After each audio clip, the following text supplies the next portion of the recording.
Samsung S23 ultra, দেখেন কত সুন্দর চকচকে একটি ফোন।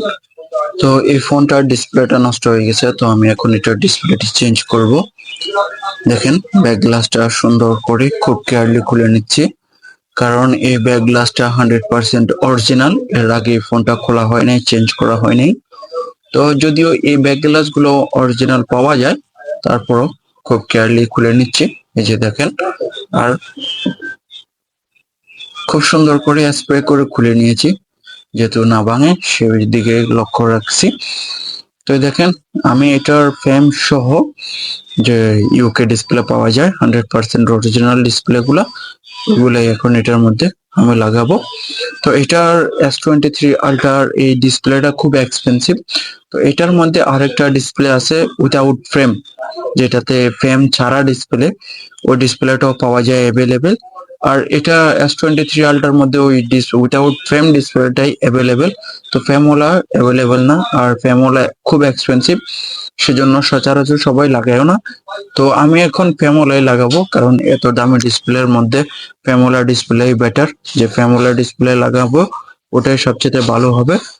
তো উইদাউট ফ্রেম যেগুলো আছে ওগুলো খারাপ না, ওগুলো 100% অরিজিনাল ইউকে পাওয়া যায়, চিন্তার কোনো কারণ নাই। কিন্তু উইদাউট ফ্রেম লাগালে আপনার পুরাতন ফ্রেমটা যে ইউজ করছেন, ব্যবহার করছেন, ওই দাগটা থেকে যাবে, বা আপনি ব্যবহার করছেন যে ওইখানে একটা চিহ্ন রয়ে যায়, সেজন্য আপনার ফ্রেমওয়ালা ডিসপ্লেটা চেঞ্জ করাই বেটার। এই যে দেখেন, আমি নতুন ডিসপ্লেটি অলরেডি নিয়ে আসছি। তো আমি এখন এই ডিসপ্লের মধ্যে সবকিছু ফিটিং করে নেব, যেহেতু আমি পুরাতন ফ্রেম থেকে সবকিছু খুলে নিয়েছি। দেখেন A to Z সম্পূর্ণ নতুন একটি ডিসপ্লে।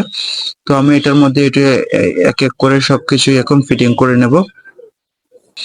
এই যে দেখেন, ব্যাটারিটা বসিয়ে নিলাম সবার প্রথমে। এই যে বোর্ডটা, কত সুন্দর করকরা একটি বোর্ড।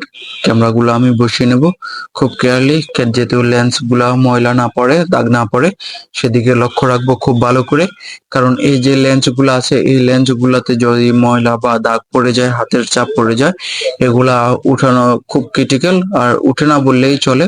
তো সেজন্য খুব কেয়ারলি করতে হবে, কারণ এই ফোন এত দামি একটা ফোনে যদি ক্যামেরায় যদি খারাপ থাকে, ক্যামেরায় যদি ভালো না থাকে, তাহলে আপনার ইউজ করে মজা নাই। তো এই যে দেখেন, আমি এক এক করে সবকিছু লাগিয়ে নিয়েছি। এই তিনটে স্ক্রু বাকি ছিল, সেজন্য তিনটে স্ক্রু লাগিয়ে উপর রিঙ্গার বক্সটা বসিয়ে নিলাম। একে একে সব কটা স্ক্রু লাগিয়ে নেব, কারণ স্ক্রু মিসিং করলে সমস্যা। অনেকে আমরা মিসিং করে থাকি, তাই রিকোয়েস্ট করব মিসিং যেহেতু না হয়। তো এই ডিসপ্লে গুলা চেঞ্জ করে, অনেকে বলে যে এগুলা চেঞ্জ না করে আরেকটি ফোন কেনাই বেটার। তো চাইলে আপনারা ওটাও করতে পারেন, কারণ বাংলাদেশ বলেন বা ইন্ডিয়া, ভারত, পাকিস্তান, এগুলো দেশগুলোতে বলেন, এগুলোতে 100% অরিজিনাল ডিসপ্লে পাওয়া যায় না। তো এই ডিসপ্লে গুলা পেতে হলে আপনাকে সর্বোচ্চ যেতে হবে স্যামসাং এর কাস্টমার কেয়ারে। আর কাস্টমার কেয়ারের যে দাম, এগুলা তো খুব ব্যয়বহুল, সেজন্য বলবো আপনারা এগুলা। আর পুরাতন যে ডিসপ্লে গুলা পাওয়া যায় ওইসব দেশে, যে গ্লাস চেঞ্জ, রেবন চেঞ্জ কিছু ডিসপ্লে পাওয়া যায়, তো এই ডিসপ্লে গুলা না লাগানোটাই বেটার আমি মনে করি। তো সেই জন্য ফোন চেঞ্জ করাটাই বেটার ওরা বলে থাকে। কিন্তু এই দেশে এগুলা 100% অরিজিনাল নতুন ডিসপ্লে পাওয়া যায়, সেজন্য কোনো কারণ থাকে না। তো কোনো টেনশনের কিছু থাকে না, এই ডিসপ্লে গুলা ভালো, খুব ভালো মানের। তো 100% অরিজিনালি ইউকে থেকে আসে ডিসপ্লে গুলা।